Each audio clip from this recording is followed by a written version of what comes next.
You're listening to the Packernet Podcast Network.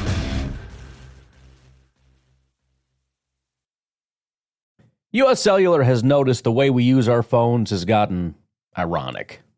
We try to put our phones down for dinner, but the menu's on a QR code. That's ironic.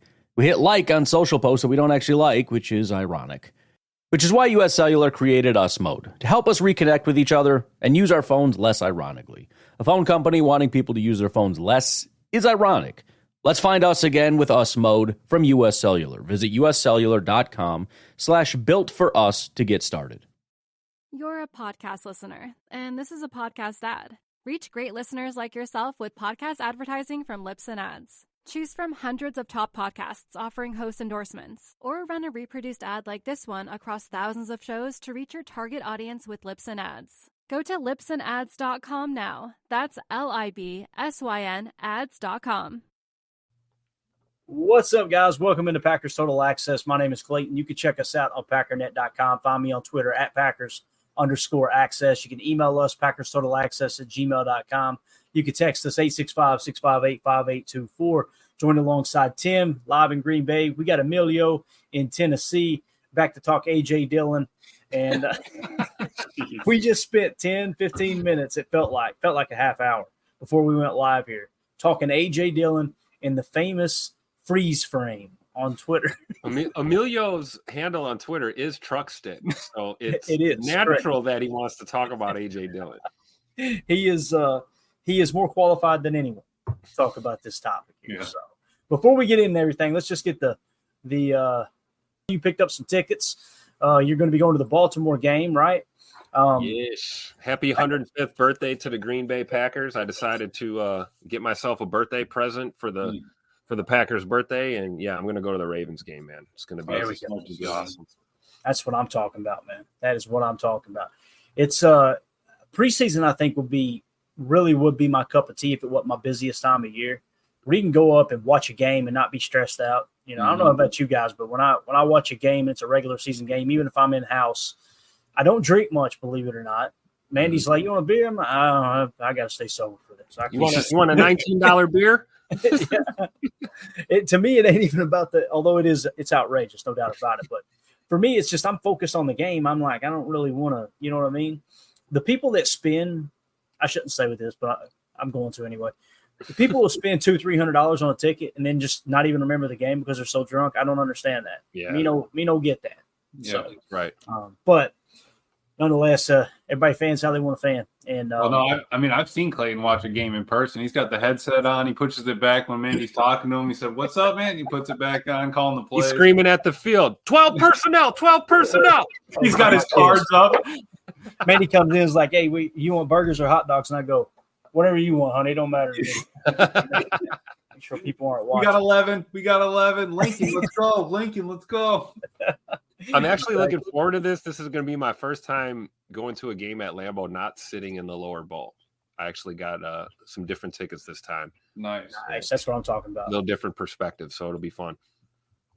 All right, let's dive into some news and some notes of the evening here. We're going to get the PFF grades and get everybody's reaction in the chat about that. If someone wants to kind of monitor the chat, what I mean by that is if you see a good comment in there or a question, just mark it for me, and then I'll check on it periodically. But definitely stay plugged into the conversation, too. I want to get your all's opinion on everything. First things first, this came across the wire earlier. I thought this was really cool. 33rd team tweeted out, "The era of the quarterback is now, and it's the 21st century passing touchdown to interception ratio leaders with a minimum of 450 pass attempts." Okay, so this is starting in the year 2000. Correct, guys? That is the 21st century, right? All right, just double checking. So for a public educated folk like myself here, Kentucky, I'm telling you, man, I graduated 12 grades is about the equivalent to 4 grades in other states here in the state of Kentucky. All right, so it is what it is. 21st century passing touchdown to interception ratio. So number one, check this out. CJ Stroud at 4.60. So he's throwing 4.6 touchdowns to every interception he throws. That's just absolutely wild. Some people are saying, how good is that? Aaron Rodgers is second at 4.55. Third is Patrick Mahomes at 3.47. Brock Purdy, fourth at 3.23. Russell Wilson, fifth at 3.15. Tom Brady, sixth at 3.06. Seventh is Lamar Jackson at 2.76. And then eighth is our very own Jordan Love at 2.75. Dak Prescott right behind him in the 9 spot at 2.73. And Justin Herbert in the 10 spot at 2.71. Pretty cool that Jordan Love is top 10 since the year 2000 in touchdown to interception ratio with a minimum of 450 attempts here, fellas. And CJ Stroud, man, if he does that again this year, that dude, he's going to be a dog. We all think about that statistic, though. Obviously, this is the name of the game right here. This is how you win ball games, protecting the football, right? Oh, yeah, absolutely. Mm-hmm. I mean, he learned it. He learned it from A-Rod, right? A-Rod learned it from Brett, not to get rid of it as much. He narrowed that down. Jordan Love doesn't have to be as perfect as Aaron Rodgers was. He doesn't need to be Aaron Rodgers. Be whoever he is. If he throws 5 more, if he throws 10 more, 20 less, whatever. But I think that number is just going to keep going up the way he's playing, the way we got skilled players coming up on this team. Yeah, that's right. What's the quarterback's number one priority, right? Protect the football. Yep. Protect that football. Mm-hmm. And you see this too, a minimum of 450 attempts. So we're weeding out any of the. But this is counting that Chiefs game. This is counting that Philly game. This is. We are grabbing every bit we can to get them up to 450. I'm sure, and we're not touching preseason. So, we had an up and down last year, but I'm totally fine with that number. Yeah, absolutely, definitely, man. Jake Shavik in the chat says 9 of these 10 active quarterbacks. That's wild stuff. Crazy. That's really the whole purpose of the tweet too, saying the era of quarterback is now. It's wild, man. It just shows you coming out of college, they're more prepared than they have ever been, it seems like, to play at the pro level. AFAM in the chat said, watching that LVN cleanup sack made me think that Devontae Wyatt might be unstoppable with Gary. However, they will both need to learn other strengths and weaknesses so that they all work together. It says, let Wyatt and Gary do all the athletic things and let LVN lurch around because he plays too upright. However, if they can play off each other's strengths, I'll feel a little better about spending a first. I thought LVN played with pretty good pad level, me personally. They run a lot of stunts, and he was kind of involved with that TE stunt. They did a couple of double TE stunts where the tackle will wash out and then the edge will loop in, and you're trying to get that edge on a free run, but also in the confusion, the tackles in that situation are also taught. It doesn't mean you're not in on the play. Just because it's designed for you to occupy 2 bodies, if one of those come off of you, you still beat that double. And you see Devontae Wyatt do that consistently. He played really well, I thought. We'll look at the PFF grades to see what they thought. But, yeah, good stuff there from AFAM. Let's see here. United Base said, got my tickets for Week 4 versus the Vikings via the Ticket King. There we go. That's what I'm talking about, Base. Just tell them. Right, I'm sure there's a box in there, too, when you guys order tickets. It says, where did you hear from us from? Say some redneck on YouTube. They'll know exactly from. I think they'll know who they're talking about. Absolutely. No doubt about it. Appreciate you there, Bates. You are the man. Chad Inc. says, Nixon just doesn't look like a starter. Chad, he outside of the Chiefs game last year, I didn't think he looked like a starter last year. And again, when we talked about it in the offseason, we loved his return capability, right? That's the big thing. That's what the Packers are mostly paying for there with that, whatever it is, a little less than $6 million per, at least this year's cap, I believe. But it is a good floor. He's got a lot of experience. He does play somewhat aggressive. He's not afraid to tackle. In my opinion, he's just not very good at it, but he is willing to put his nose in there, right? It's not like he's shying away from contact. But I think we get a good dose of Javon Bullard down there in the slot. We'll be much happier than that's the biggest difference this year, right? We have other answers and other pieces we can move into the slot. Last year, our hands were kind of tied a little bit with the way the secondary was as far as who was really going to be able to do a better job than Keyshawn did last year in the slot. Now, we can count probably off the top of our head 2 or 3 guys that could slide down into that slot role. So it'll be interesting to see how the rest of this preseason pans out. All right, especially because even in our base, that first series in our base, he was running outside corner. When we were in our base 4-3, he was out there. So I need him to step up, definitely. And we saw that one deep ball that they got over him. Yeah. I don't know. Freddie Roper in the chat says, put Bull in the slot and Williams next to X. Let Nixon focus on special teams. Completely agree with that. Completely agree. All right, let's do this. Let's move on. We're gonna do it. All right, guys. We already know what you're talking about. So since we were talking about smirk on your face. Here's a guy. Since we were talking about LVM, let's hit this first. Paul Brittle tweeted this out. Really cool. In 14 pass rush snaps, Van Ness had 4 pressures and a sack. He also had 3 tackles for a loss. An impressive start as he looks to make that year 2 leap. Quote, I know the goals I have set for myself, and I'm excited to go out there and prove it. My man's off to a roaring start, albeit just a preseason game. But I think that dude, he's got the frame. He's built for it. Like we said, like Coach Lynn was saying last night, looks like he's put on about 10 pounds of muscle. I think the dude's just going to absolutely eat this year. It's so cool to know that both the edge and the interior defensive line seems like it's pretty deep when you're playing a one-gap system for sure. So I'm thick.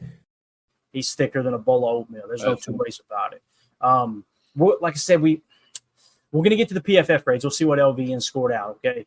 But let's get to the topic of the night here, and that is the tweet. Look at him, Emilio. Ross Uglum tweeted this out. He said, I hate to be the freeze frame guy. Then don't be the freeze frame guy, Ross. It said, but just run straight into the gap where the safety you are big enough to run over is waiting 7 yards down the field. So this got a lot of interaction on Twitter. CJN, loyal listener here, appreciate you, buddy. He's only waiting 7 yards downfield because it's a freeze frame. Look how long he's been waiting there, Tim. Yeah, look how long he's still there. Press play. He's not there anymore. I promise. So CJM wanted to get in there and stir the pot. All right. And he said he tagged me, he tagged Jacob, he tagged Emilio, he tagged obviously Tim, and said, I'm an AJ guy. Anytime somebody starts a sentence like that, you know they're about to bash the person. I'm an AJ guy, and thought the line didn't do him justice. But, man, the pick really has me questioning. Like, why break it outside and not see that hole? It's a great question. We already started to have a conversation about it offline.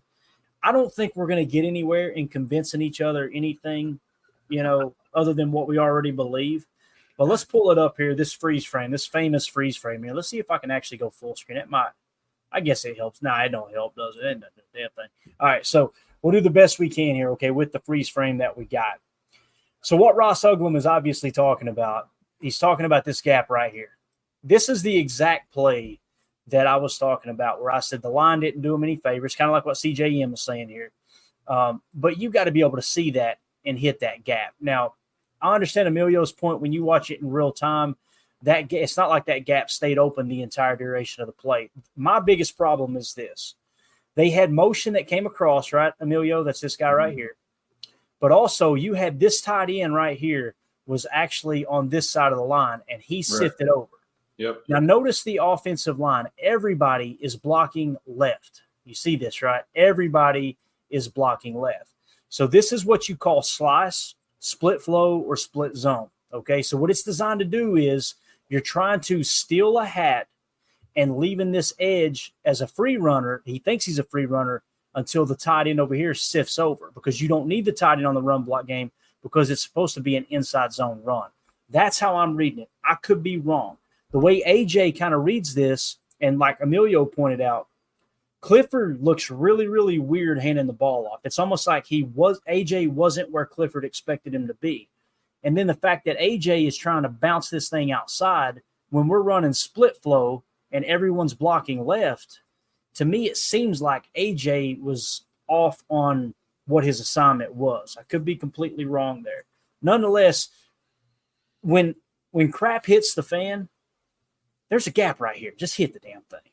And it wasn't like it was if it was a 1st and 10 and you want this to really bust out, if you think it's off tackle or what have you, you got to have the wherewithal and just the common sense to know that, hey man, this is, I can't remember if was this 3rd down, Emilio, or was this the 2nd down play? I think this was the 2nd down play. 2nd down. Okay, so this is like what, 2nd and 2? Am I thinking right?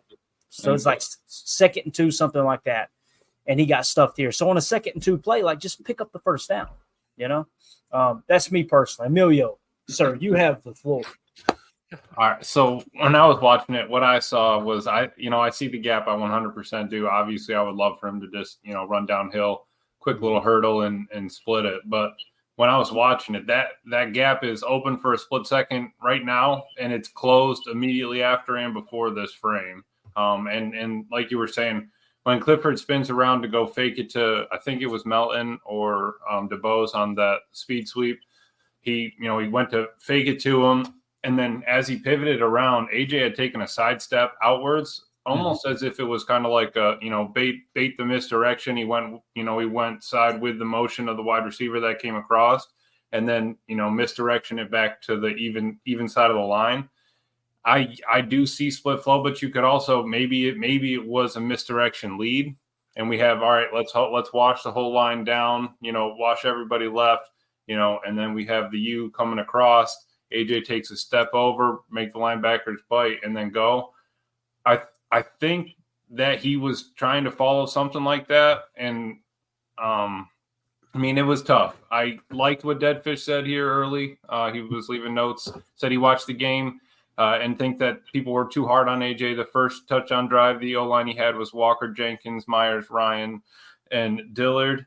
Dillon on the second drive, and the line changed to Dillard at left tackle, Newman, Ryan, Monk, Telford, and then Newman and Telford were the fourth and fifth lowest PFF grades for the game, right? He had 2 yards on 4 carries, which is bad, correct, but he had 7 yards after contact. Like I was saying, all those spots that looked like they were there, they closed in a lot. They did a decent job, and our O-line wasn't moving them off the ball. Even that end was 3 yards in the backfield. Monk I thought did decent on run blocking, but still getting pushed back here and there. I think we were a little too hard on AJ. It's one game, one play, but I'll see if I can freeze frame. Yeah, I'll see if I can freeze frame one next time when he's running through a wide open gap for everybody, and we can get that out there.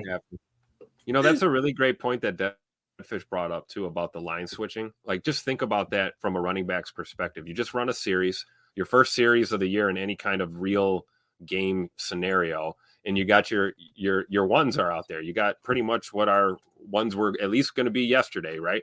Mm-hmm. And the next series, you've got a totally different line except for your center. Yeah. So I'm almost wondering, like, hearing you guys break this down, maybe we're looking at a semi-busted play or a miscommunication or something where, maybe some of these guys looked so smooth or whatever that it doesn't look glaringly obvious that this was a busted play. But I will say this, if there's one thing I've learned about A.J. Dillon especially, and this is true for 90% of running backs in the National Football League, if you're behind that line of scrimmage and you stutter step and stop those 2 feet, you're done. You're done. 90% of the time, the play's over with. You're no gain or loss of yardage. And he did that. And he did that. He 100% did that on that 4th and 1 play. He ran up to the back of the line and just sat there. 100%. He was just sitting behind the line. I would have loved for him to, Le'Veon Bell kind of just skim across that line. I mean, you need to be a linebacker in the backfield. You need to, just scrape. Especially a guy like Dillon, right? Right. Especially a guy like Dillon. He's at his best with a full head of steam. Right. I'm not saying he was perfect by no means at all. He did make mistakes, but it's not AJ Dillon is the worst running back in the NFL. There's no way like we can point that out from, one freeze frame or just, the 4 carries he had. How many times is he working with the second O line? I mean, different Jordan Morgan's out there, he wasn't playing normally in practice. In practice, Jordan Morgan's out there. The line, he's probably working with the ones a lot more than he is with the twos and everything. So I think this is just classic. This is what we do as Packer fans. Yeah. Around this time of year, we find 1 or 2 guys to just pick on relentlessly somebody's got to take the fall, Tim. Somebody's got to take the fall. No, I get it. But we're going to pick on the guy that touched the ball 4 times. Yeah. You know what I mean? Like, let's come on. The guy who's been here forever and for all intents and purposes will probably retire a Packer. Right. I agree. I think we're being a little harsh, but hey, Clayton's right. You see it, you got to say it, and some of this play being busted or not, second line group or not, if something breaks down, what is your vision as a ball carrier? Where are your eyes? I would have liked to see him, even if that little, it's really not a gap, it's a seam. Even if that little seam closes up pretty quick, I'd rather see AJ lower the shoulder, fall forward into that safety and get 2 yards than, put your shoulder in the rib cage of that defender right there on the right and just get north and south. You know what I mean? Yep. Like just, yeah. Again, this is what it is. This is the alternative view. Cue the conspiracy music. The gap's still there, Emilio. I get it, but look at Clifford. I mean, look at the man. Right? Yeah, Clifford's like. Hold me full screen for a sec, so the people can see. To show the people what they want to see here. If we're looking at the opposite view here, folks. I mean, I see the hole, I do, but look at Clifford. He's like dancing in the backfield. It looked like AJ was trying to come back to the man. Yeah. I mean, semi-busted play, I'm telling you. I didn't love it. A busted play. I didn't love it. All right. There you go. Have we got it all out of our system, all of us? Tim, you got anything else you want to add? Yeah, man. AJ Dillon, running back 1, man. Let's go. U.S. Cellular has noticed the way we use our phones has gotten ironic. We try to put our phones down for dinner, but the menu's on a QR code. That's ironic. We hit like on social posts that we don't actually like, which is ironic. Which is why U.S. Cellular created Us Mode, to help us reconnect with each other and use our phones less ironically. A phone company wanting people to use their phones less is ironic. Let's find us again with Us Mode from U.S. Cellular. Visit uscellular.com/built-for-us to get started. This episode is brought to you by our good friends at NFL Sunday Ticket on YouTube TV. I'm sure by now you've all gotten back into your Sunday routines, but they could be even better. With NFL Sunday Ticket and YouTube TV, you get the most live NFL games all in one place, every game, every Sunday. And you can even watch up to 4 different games at once with multi-view, one of my favorite inventions of this decade. It's exactly what you need to catch all the action. Make your Sundays more magical. And also, YouTube TV is great. I got it this year. It's awesome. Sign up now at youtube.com/BS. Device and content restrictions apply. Local and national games on YouTube TV. NFL Sunday Ticket for out-of-market games excludes digital-only games. You're a podcast listener, and this is a podcast ad. Reach great listeners like yourself with podcast advertising from Lips and Ads. Choose from hundreds of top podcasts offering host endorsements, or run a reproduced ad like this one across thousands of shows to reach your target audience with Lips and Ads. Go to lipsandads.com now. That's LIBSYN ads.com. You're a podcast listener, and this is a podcast ad. Reach great listeners like yourself with podcast advertising from Lips and Ads. Choose from hundreds of top podcasts offering host endorsements, or run a reproduced ad like this one across thousands of shows to reach your target audience with Lips and Ads. Go to lipsandads.com now. That's LIBSYN ads.com. You understand how much hate we're going to get for that on YouTube? You don't have to respond to the YouTube comments, Tim. All right, someone will take that serious, right? Oh man, well, I feel bad for that person. I wake up the next morning. First thing I do is check the YouTube notifications, and this is my reaction every morning. God, are you serious? These people are mad. Hey, let's be real, man. AJ Dillon's on this team. I'm sorry. Until I see otherwise, unless it continues to trend downward. Look at Emilio pointing to Beirut. Yeah, look at United Bates. AJ Dillon has a 4.1 yard per carry career average. Josh Jacobs is at 4.2. Just saying. I love it, man. Oh boy, Come on. That's a wild statistic there, isn't it? And it's not a small sample size either for either guy. So pretty cool. All right, let's move along, shall we? Yeah, I got it all out. Jacob's not here, or else I would just light him up about him trying to cut Dillon. But Jake Shavink says Dillon just needs to realize he doesn't have the footwork of Shady McCoy, Bijan Robinson, etc. You are big, my guy. Amen. He does not run like his size, and that's the problem. You know, it really is. And part of me worried about this when we seen him trim down. I'm like, man, don't be a buzz killer, Clayton, because everybody's excited about him trimming. I was too. I'm like, this dude, his foot speed's gonna pick up. This guy's gonna be able to cut a little bit better, and you're not seeing it. It's almost like I wonder if mentally he's thinking, yeah, I can dance now. I can, you know what I mean? Yeah, it's like he's not seeking the contact anymore. Right. You know what I mean? Like go out there and confront that contact, initiate that contact rather than trying to shake and bake all the time. Yeah, and situationally, man, that my biggest problem with all this is the situational football aspect. Like you got to know the down and distance. Just get upfield, get that first down. Don't try to sit in the backfield for too long. So I wish Jacob was here to have this conversation too. Because I'm telling you, he quote tweeted Ross on that one, didn't he?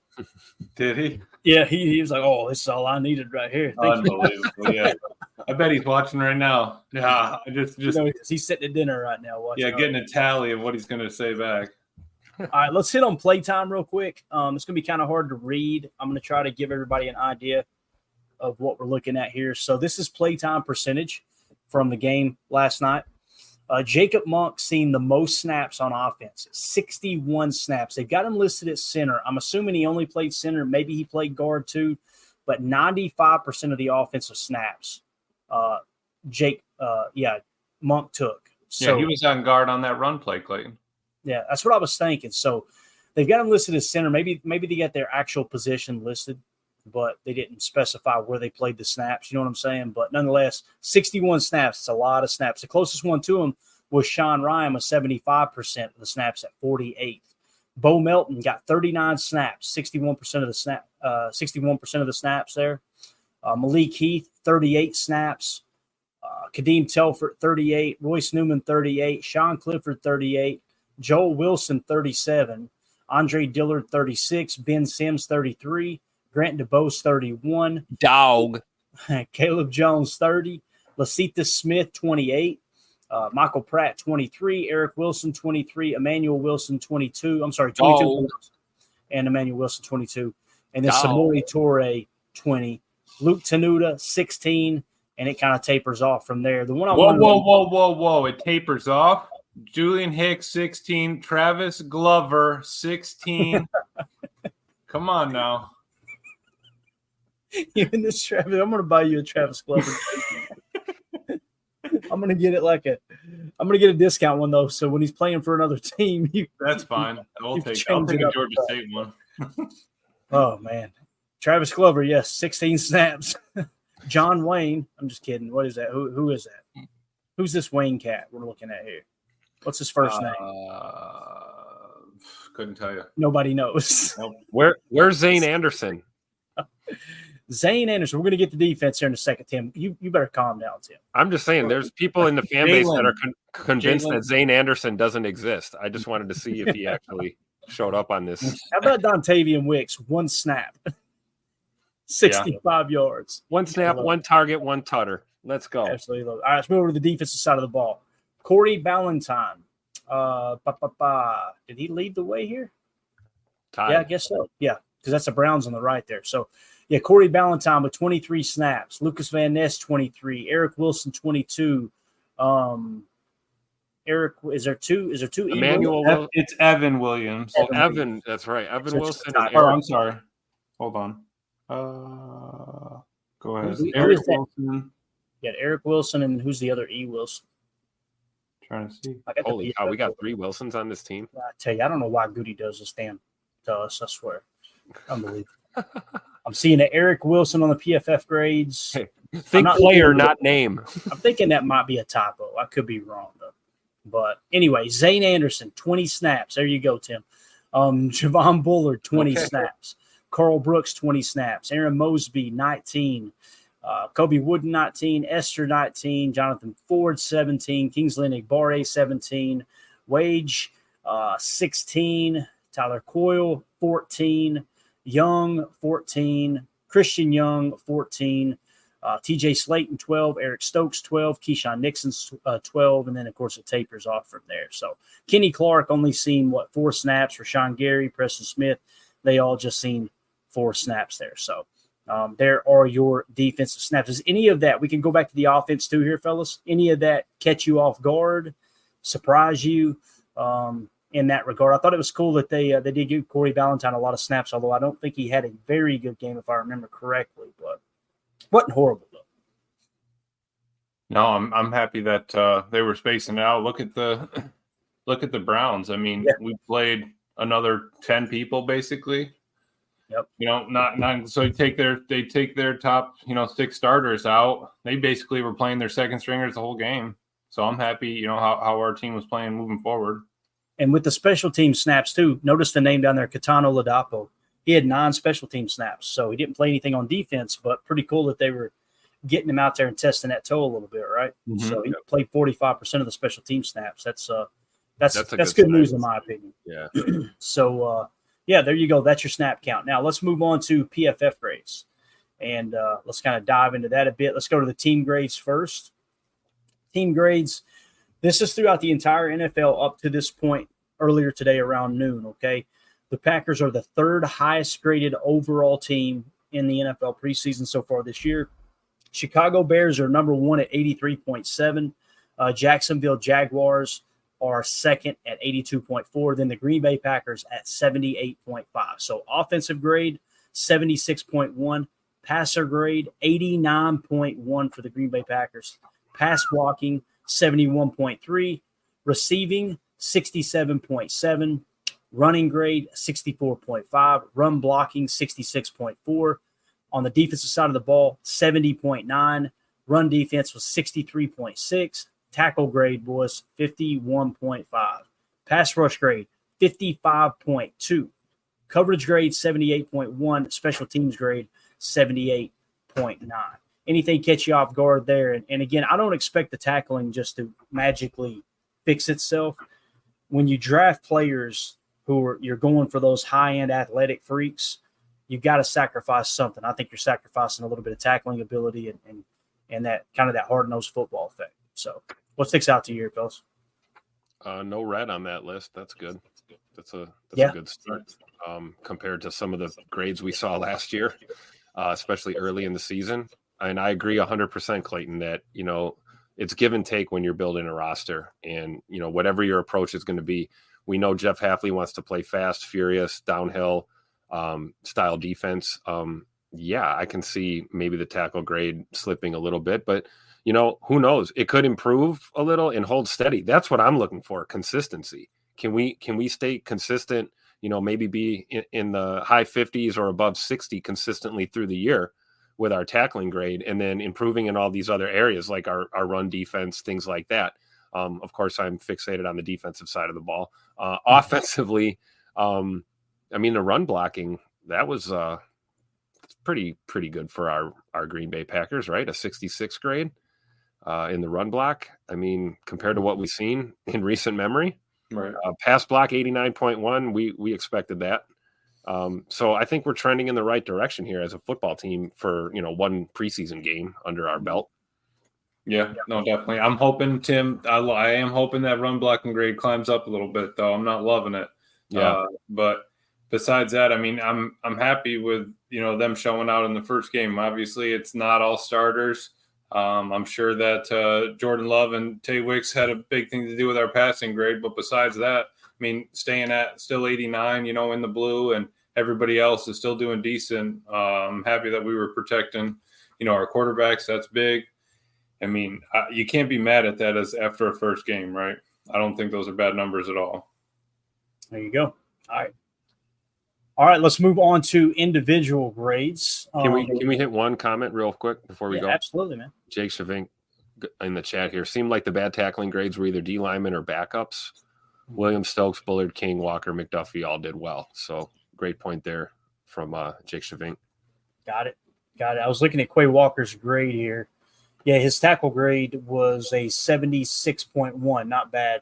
Where he struggled was in run defense, though. The run fit, that type of thing, getting off blocks. Yeah, I did see him get. He got turned a couple times on some runs. Not like you could see kind of McDuffie scraping and sliding across, and the tackle would just climb up and just turn Quay. I'm like, man, you got to kind of feel that, get around outside of him on some of those. So here are the defensive grades, since we're talking defense already. Robert Rochelle led the way at 80.5, 31 snaps. Not a small sample size, man. Robert Rochelle showing up. Evan Williams, 79.2, baby. Christian Young, linebacker, 78.2. Not bad, just 14 snaps, though. Kobe Wooden, 77.1 on 19 snaps. Zane Anderson, 20 snaps, 76.9. Lucas Van Ness, 23 snaps, 76.4. Of course, we talked about what Paul Bretto mentioned. Look at Lucas Van Ness's tackle grade, though, 38.9. Imagine if he had shored up the tackling in that game. He probably would have graded out in the 80s, I would have imagined, if he'd just had a 50 tackle grade. So Eric Stokes, 75.9. You love to see that in his run defense grade. There was a couple of times he came up and set the edge. I remember specifically seeing, like, all right, they're playing physical at the cornerback position. There's no two ways about it. I did hear this, too, if I understood correctly. Jair Alexander, the reason he wasn't at the game, he had a death in the family. So obviously thoughts and prayers go out to Jai and his family and whoever it was they lost. I'm sure we'll hear it in due time, but just want to put that out there. That's what I heard earlier today. I can't remember what show it was. I was listening to a podcast and they had mentioned that he was dealing with a loss in the family. So, but Eric Stokes, 75.9, really solid there. Isaiah McDuffie, 74.0. See, that's how I see McDuffie. I don't see him as an 80 or a 90s guy, obviously, but he's always going to be somewhere around 70 to 75. It just seems like somewhere in that range. Yep. He just plays consistent. Zach Morton, edge defender, 70.4 on 10 snaps. Tyler Coyle, 69.1. Kalen King, 34 snaps, 68.7. You guys know the rule of thumb. If you're grading out 60 or higher as a rookie, that's typically a pretty good measurement of, all right, this you can play at this level, right? And Wes and Mike were talking about him. He's the kind of guy that if he gets a good play, he gets a win on a play, he starts to get better. He starts to build on that and stack that success in game and gets better and better, gets heated up. I like that, especially even in on a nickel. You get him to be able to bang around a little bit in there. He had a 75 tackling. I'm absolutely fine with that. That's what's jumped out to me, 75.5 tackle grade for your first. So you put him in the slot, a guy that wants to bang and that will get better throughout the game as the plays, heat him up and stuff. I'll take that 100%. He just screams slot defender, someone who can come off and kind of help set that edge when they're in 11 personnel. Anthony Johnson Jr., you guys know yesterday I had mentioned he missed a couple tackles. You can see that on tape. Yeah. Still with the missed tackles, 68.4 overall grade. Mm-hmm. His tackle grade was a 22.3. Coverage grade 64.0. Yeah, he did blow up a sweep or two. He did. I saw him come down and blow up a sweep, so that's why that run defense grade isn't base for sure. Yep. Corey Ballantyne, 67.0, had a tackle grade of 72.8, coverage grade of 66.7. Jonathan Ford, 66.8 off 17 snaps. Christian Welch, people were talking about, they felt like he had a pretty good game. 66.6 with a tackle grade of 80.8 was Christian Welch bringing the thump yesterday. Keyshawn Nixon, 66.3, tackle grade of 77.6, run defense 60.0, coverage grade of 65.9. And we're not going to focus too much on the smaller, the 4 snaps, 7 snaps. But Javon Bullard got 20 snaps, graded as a 64.0, run defense 76.4, tackle 74.9. His coverage was rough at a 56.7.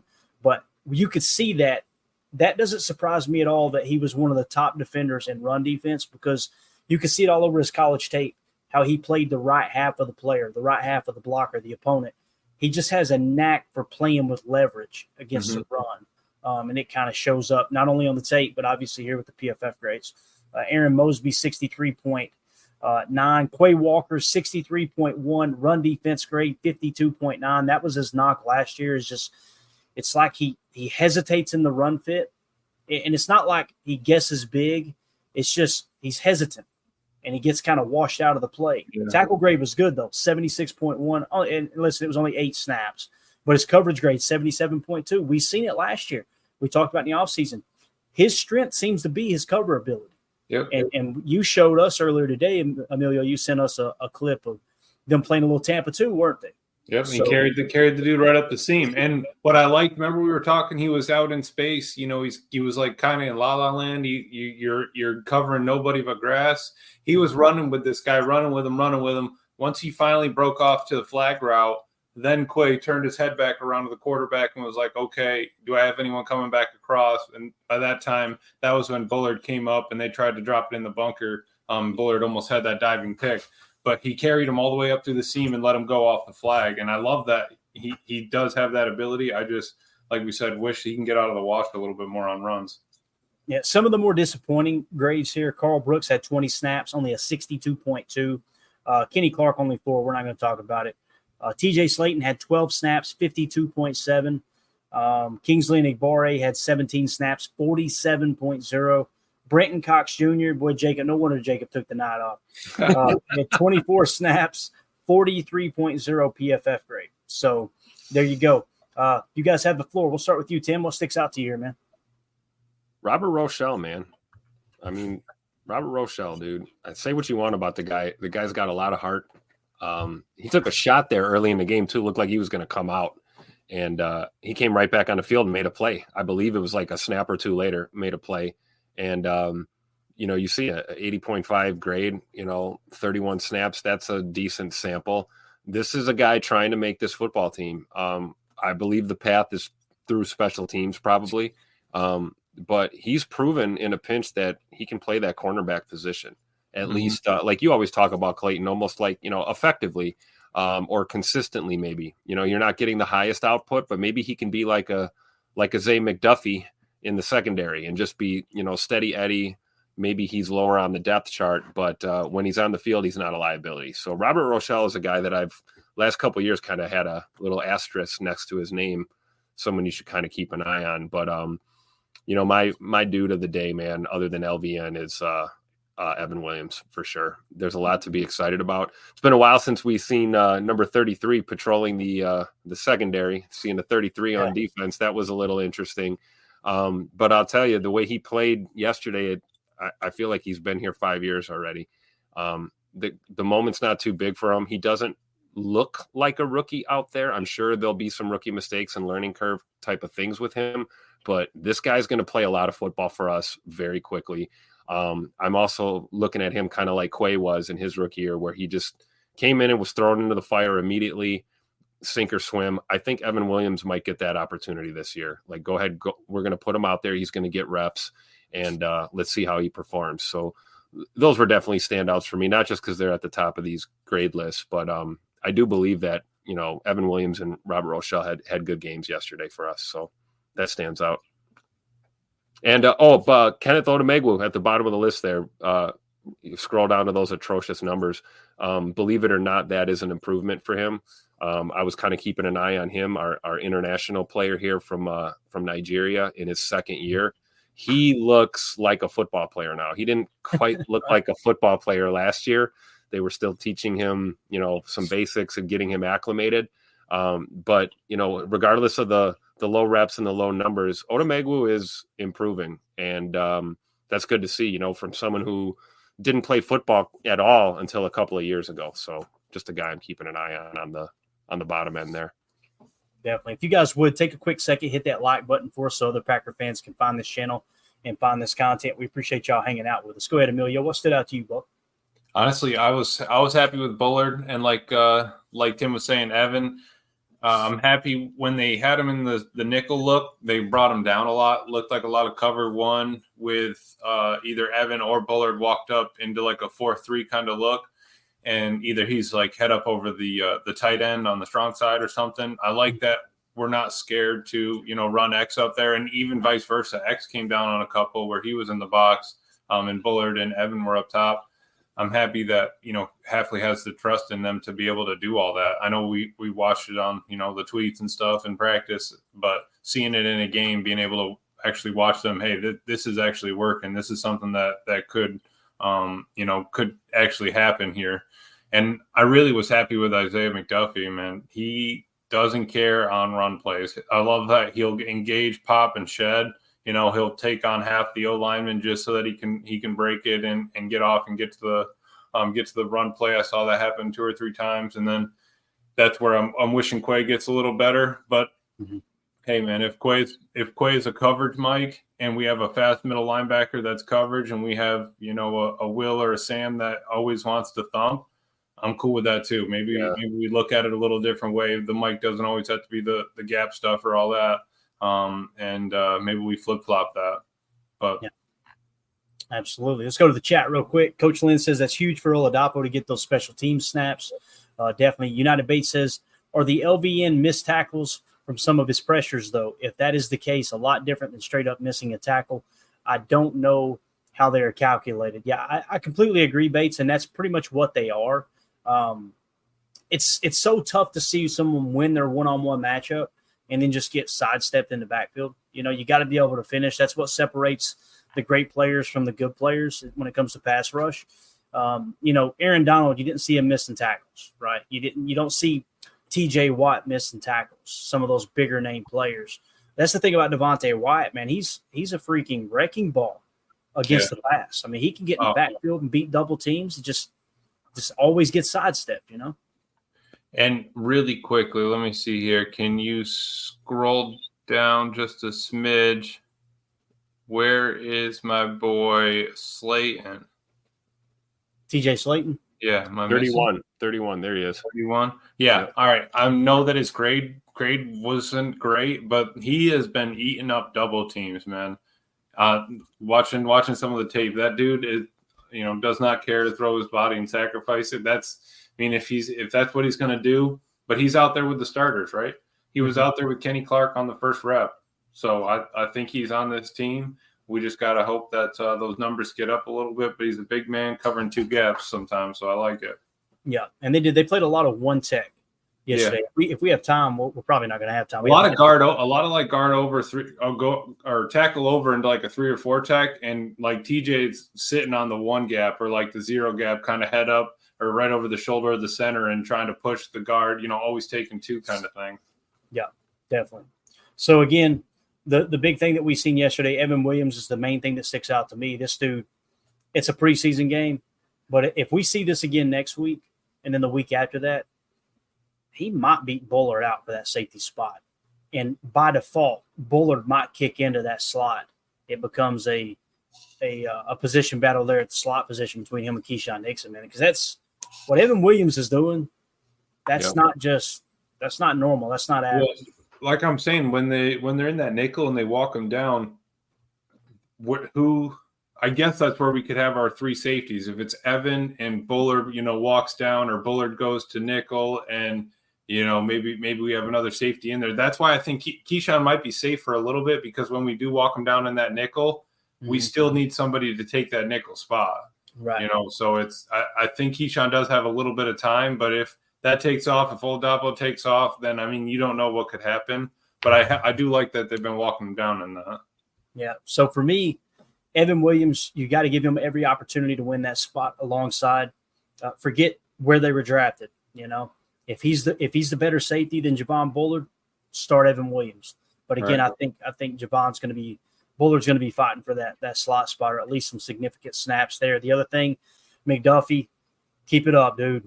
McDuffie keeps it up, that's going to be your other nickel linebacker right there while Edgerrin Cooper tries to get healthy. It just sucks for Edgerrin Cooper to fall behind like this, with the injury. But let's go back to the chat real quick. Jake Shavink says Walker had quite a few near picks last year.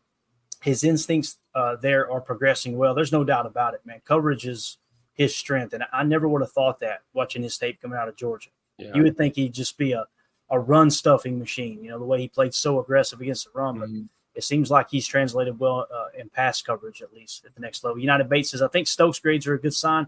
Completely agree, Bates, 75.9. Like I said, he was sticking his nose in there against the run. The coverage grade down just a touch at 65.8, but that's totally acceptable right there. Yeah. If you told me he's going to grade on 75.9, what's that? That's the emphasis on the physicality aspect of it, like we were talking about. And for Eric Stokes, that's something new for our eyes, seeing him being more physical, getting in there on those run plays and things like that. Hey, you got to do it, Yeah. And once he was tracking the ball better too. Oh my God, he's a complete corner. Watch out. Those reactions were fast, man. He came down and filled a couple of those behind the line of scrimmage, quickly. I love that. Yeah. 2-0 for this in the chat says, engage, pop, and shed is Emilio's signature dance move in the flow down here at the Cotton Eye Joe. Excellent. So, there you go. All righty, let's see here. Coach Lynn says, if Quay is good in coverage, shouldn't he play Sam or Will? We're going to be a nickel the majority of the time. And I know you know this, Coach. You're asking this question for conversation piece here.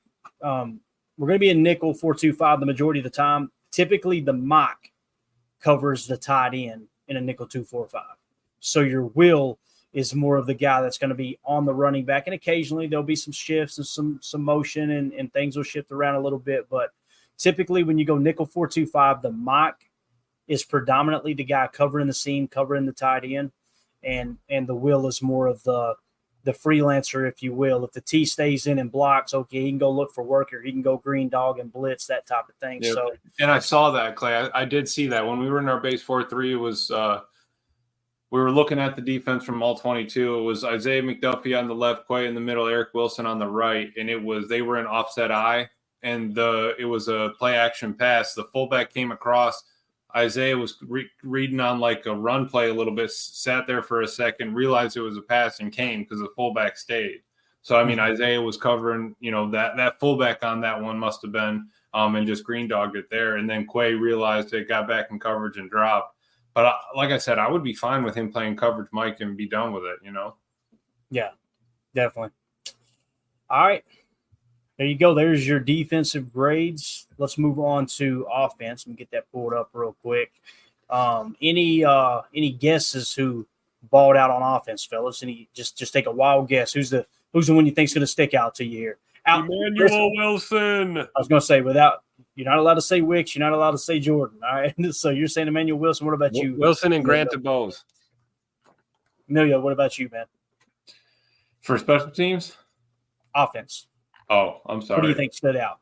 Travis. Yeah, I honestly couldn't give you a name right now. I was just happy watching him. I really got sucked into that AJ play, and I was happy that our man Bo Melton, that everyone was cutting on. Sean Ryan. He's going with Sean Ryan. He was over there sliding them armor plates in. I'm going to bat for AJ. All I'm saying is Travis Glover was the sixth best offensive lineman that we had on PFF this game, and he's getting no love out there in the streets. All right, here are your offensive PFF grades. I'm going to see if I can get it. Yeah, we got them all in there. Okay, cool. See if we can get it zoomed in just a touch. No, that's all we can do. Sorry. Put your glasses on, Eric Sutherland. Sorry about it, bub. Dontavian Wicks, 1 snap, 1 touchdown, 65 yards. His offensive grade, 94.3. I guess they said that he didn't get to the end zone fast enough as he approached the goal line. I'm not sure, but nonetheless, 94.3, just absolutely wild. Jordan Love played 3 snaps, 90.3, passing grade of 87.9. Julian Hicks, 16 snaps, 84.9. My man balled out. I think it was you, Tim. Wasn't you, Tim, that mentioned Julian Hicks last night after the game? Like you felt like he played well? There you go. Yeah. Grant DeBose, 31 snaps, 84.6. That's my dog. Let's go. Here's my boy right here, Michael Pratt. 23 snaps, 84.5. Like Joe Wilson tied in. We talked about him. Joe Wilson balled out, man. 84.5. And he played a total of 37 snaps. Only caught 3 balls. What's that tell you about the rest of his game? Look at his run blocking grade. 80.1. Wasn't he 3 for 3? Well, how many targets was he? 3 targets, 3 every catches. time they threw to him, he caught it. And then look at the run blocking grade, Tim. 80.1, bro. Yeah, get your lunch pail, man. He's going to fit in real nice here with the boys. I'll just say he was the one siphing on that A.J. Dillon run. He did take out the D lineman, okay? No, he did his job, no doubt. Yeah, 100%. The problem was the run was supposed to go inside zone left. Okay, no. I think it was a misdirection to the outside, 6 hole. But Emilio, everybody was blocking left. Yeah, it was called a wash down. Find your gap on the right side, okay? I'm not worried about you finding that little gap on the left with the safety sitting at the 7-yard. I'm not worried about you picking up that first down, lose those 3 yards. No, I'm worried about the tractor starting up and getting warm. That was only the first couple of plays. We need to keep feeding them the ball. LaFleur said in the playbook that play call's called glow plugs. That play called glow plugs. Just get them warmed up, man. Glow plug right. That's what it's called. Thank you. 2-0 for this says we definitely are keeping 9 receivers. I had to put that up. I love it. No doubt. Sean Clifford, you talked about this, Tim. I was talking about how he started slow, came on strong at the end. You said the same thing, like you thought he played good. 76.5, man. Solid.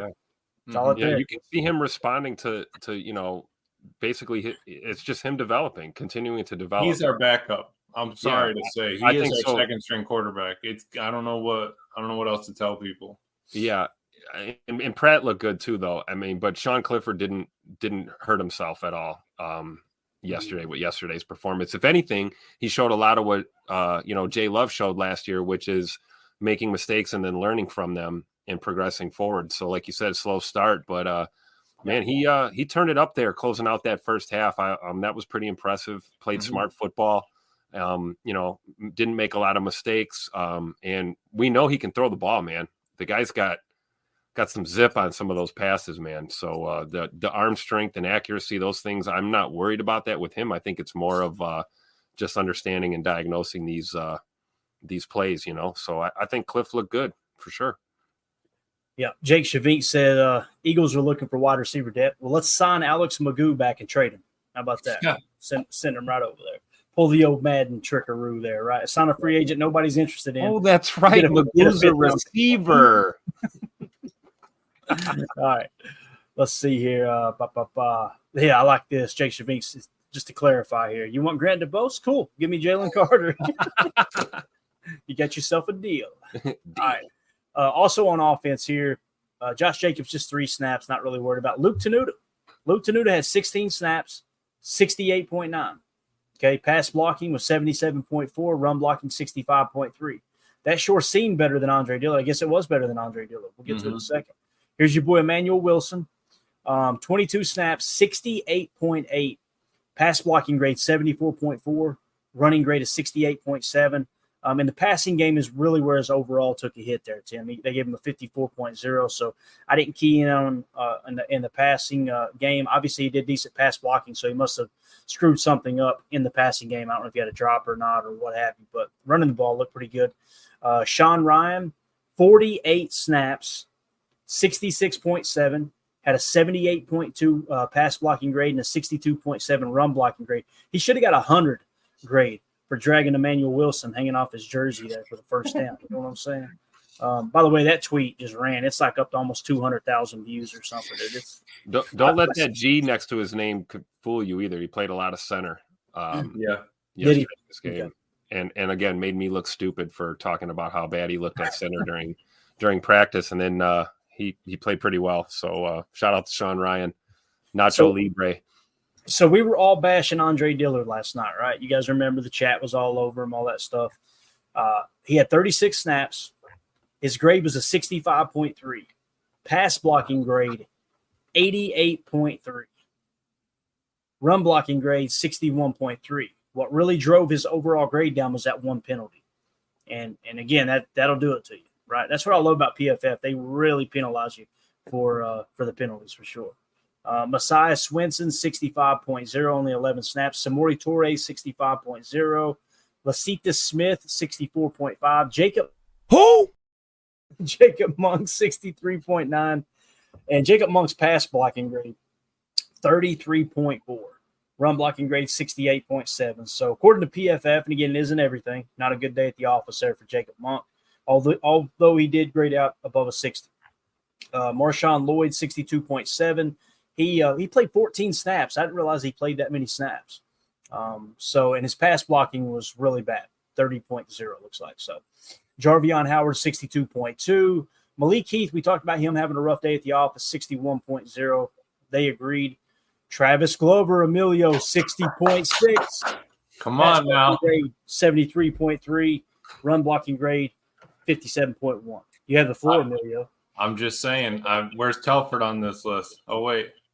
Oh, shots fired. Telford, man. Let me just see. I heard Telford was making the roster, so that's all. I was just trying to see. 31. There he is. Right underneath Telford, 50.1. Run blocking grade, 40. I'll just say, on that A.J. Dillon run, who was our right tackle? Kadeem Telford. I'm just saying. So for that 40.2 run blocking grade doesn't help running that 6 gap over there on that misdirection play. So I'll tell you who else was in on that A.J. Dillon play. A.J. Dillon. That's a truth. 47.2. Artie, you were running glow plug. What do you want me to do? I don't know what you want when we're trying to heat them up. Okay. This right here. I don't know. I'm not a doctor. This just makes my day. The lowest graded player. He can block, baby. 42.0. Amelia, what was his blocking grade? 80. What's that? No, I'm sorry. 90.9. He had the highest run blocking grade. I'm telling you, on the Packers sweep, the play before it was a split flow. He was the U back, and he absolutely crushed 39, the safety. I mean, leveled them. And who got to run that play? Emmanuel Wilson. Well, good for him. Put A.J. Dillon in on that play and let him run through the open. They're sabotaging A.J. Dillon. Jake Shavink's got the master plan. Trade Bo Melton for Jalen Carter. There you go. Jalen Carter. You know, I talked to Bo yesterday. I was like, man, you were a little off. What was up? Why were you you were kind of struggling in that game a little bit? You had a few drops. What was the issue? And you know what he said? Cheese curds make my stomach hurt all the time, but I do eat them though. See, and then that's what happens. Well, he you was know? trying to bulk up for that block, and he did. And let me tell you, it worked out. But I did. Man, that's Jake Shavink, Bo Melton for Jalen Carter. I love it, dude. Who was the other guy he was trying to get for Jalen Carter just a second ago? Who was it? Grant DeBose. $3 wide receivers for a D-line. We'll give Grant DeBose and Bo Melton for Jalen Carter and a cheesesteak. How about that? Deal? No deal. And Bates. We want Bates to move over here. We'll take him out of Philly. Yeah, bring him over. Andy A. Pack in the house. Good to see you, buddy. He says, having to block our D-line in practice must be helping them grow. Iron sharpens iron. Completely agree. Because it sounds like the defense has just been handing it to them, man. That's a good thing for sure. You know, it's what made Jair so good early on in his career is having to cover Devontae Adams, right? Yeah. You kind of get some of that give and take there for sure. Eric Sutherland in the chat. What did Eric say here? I know I just seen it. What did that? Oh, can we put it on the screen? Okay. Telford. No, he's actually talking football. Telford made Newman look like Zach Thomas. What he said. Oh man. Oh man. Right. So the only other person that was in the Blues for run blocking was Joe Wilson, our tight end. I mean, literally, the only other person that was over Joel, master of the sift, Joel Wilson. We had 5 people over a 65.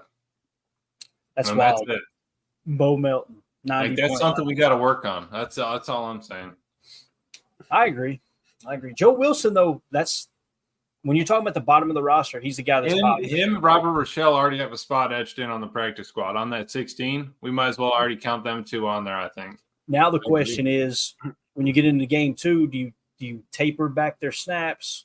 If you know we want to try to stash them on the practice squad, don't get too much tape out there for other teams to see.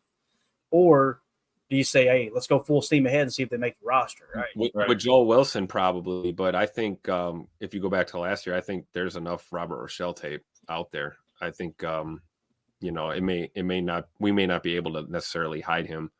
But I want to see more Joel Wilson for sure. I think we're going to get to see it too here as the preseason pans out. When we talk about this type of stuff in the lower end of the roster, a lot of times special teams decides it. Let's see if anybody popped on special teams here. Anthony Johnson Jr., 82.8, Tim. Solid. Only 4 snaps, but still solid. Jamon Green, 78.5. Robert Rochelle, 78.0. My man's sticking out. Yeah, I'm saying I don't think we're hiding him. Yeah. Eric Wilson, 69.4. Christian Welch, 69.0. Javon Bullard, 68.4. That's good to see. Ben Sims, 15 snaps, 67.4. Evan Williams, 65.8. I was trying to see if our boy Joe Wilson played. Yeah, he played only 5 snaps on special teams, 60.4. So that hurts a little bit there. Let's see who kind of stunk it up on special teams. If anybody, Malik Heath, man, he's got to have a bounce back game, boys. Like seriously, he's putting himself in the doghouse big time, ain't he? Yeah, I mean he's not showing up as much in the pass game. It looks like he was getting out there, typical thug life run blocking like normal. But how many targets did he have in the pass game? Not a lot. We see not a lot on special teams, and then offensively, I think he had 1 target, 1 catch, or something he was out there for 38 plays with a 61 grade, 60 passing, 59 run blocking. So not ideal. Yep. Yeah, definitely. And Jake Shavink, Rochelle making the case. Completely agree, Jake. 2-0 for this says Cox in the bottom. So there you go. We'll leave that alone. Yeah. Anyway, we'll let Jacob pick that one up tomorrow. He's giggling right now. He's got his ear. Yeah, he can plant his flag later on. That's fine. Giggity. All right. Anything else you guys want to see on special teams? Again, the big guys that stood out here on special teams: Anthony Johnson Jr., Jamon Green, Robert Rochelle, minimal snaps. Ben Sims looked good too, so I think Ben Sims is a shoe to make the roster. Oladapo. Oladapo. Let's see. Yeah, here we go. 62. 60.0, not bad. He did more. He did something good enough to get a grade up, right? So I have to go back. I was wondering who 27 was. I didn't make it out. I have to go back and watch him. I did see him on a kick coverage one time. That's the path for him, though, to get out on this field more, right? They're testing that out, playing special teams. Before you know it, we'll look back there in the secondary and see him patrolling a little. So looking forward to seeing that.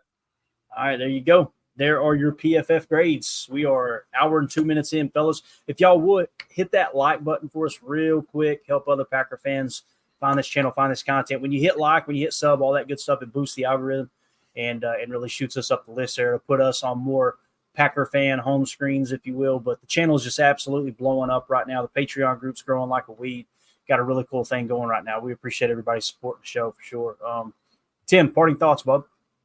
Man, exciting time of year. Get to go back to camp this week. I'll be out there Tuesday and Wednesday.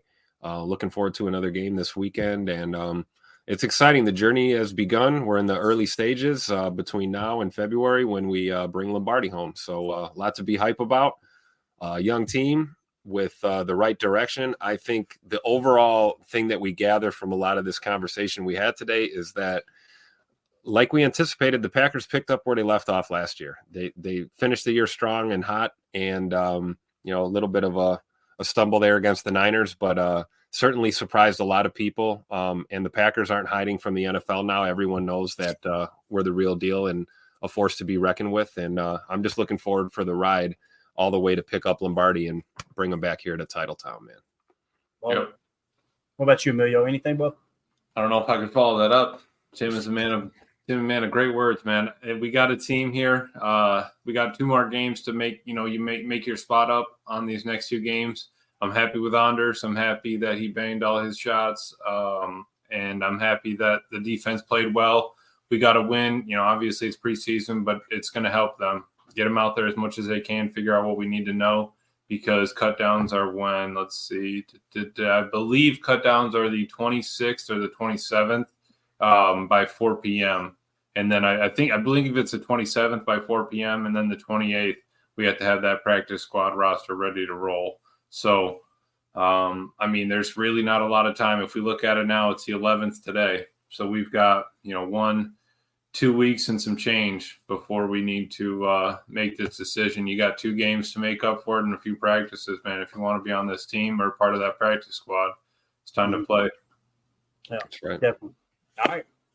We're out, guys. We'll see you tomorrow night, 7 p.m. Central. We'll have some other good topics to hit on. I think, like you said, you just hit the schedule. I was going through the chat just to make sure I wasn't missing anything. So tomorrow is the 12th? Yep. So we won't have anything to talk about practice-wise. To the best of my knowledge, maybe the media might be in the practice. I'm not sure. But I think this is the open schedule, right, Tim? Yeah, this is public practice. So we might still have some practice to talk about. Yeah. So. I'm not a betting man. Well, yeah, I am. I bet a little. Not on sports, though. But I would bet that there's probably a practice tomorrow. It's going to be a big tape day, 100%. Even if there's not a practice, you best believe everyone's getting tape on their plays, cut up. Yeah, and that's also a great point to remember too. Is just even if practice or not, public or not, those guys are in the building. Everybody's working. Yeah, it's all hands on deck. We're gearing up towards the season here. So if you don't think you guys want, I'll get up early tomorrow and I'll just head over to 1265 and see if they're practicing. They're not going to let me in, but Tim's just going to be looking in the pro shop at what's going on. Yeah. Pro shop opens at 9. I'll be out there at 7:30. But I am sure that AJ Dillon is watching the tape of that screenshotted play, the freeze frame. So I hope that he can come back with it. I'm just saying, he's got an answer for it. Love it. There you go, Emilio. Right there, man. There it is. I bet you they walk into a Monday morning. AJ, what do you got to say about this? I bet they replace all the Packer Hall of Fame plaques with this picture right here. And he walks in just saying, John Deere green on a hot summer night. He rode Billy Bob loves Charlene. I'm saying Let's go, baby. All right. We're out, guys. We'll see you tomorrow night. Appreciate everybody hanging out with us. Tim, can you help me out here, man? Oh, you know what? I'm slipping. Hold on. Where's Jacob at? Let's see. I got him all. There's Jacob. There he is. For those of you listening on the pod, thank you for making us part of your day. I don't know why you do it. Thank you from the bottom of our hearts. Emilio, tip the cap to him, please, sir. There you go. Y'all have a wonderful time. We appreciate y'all.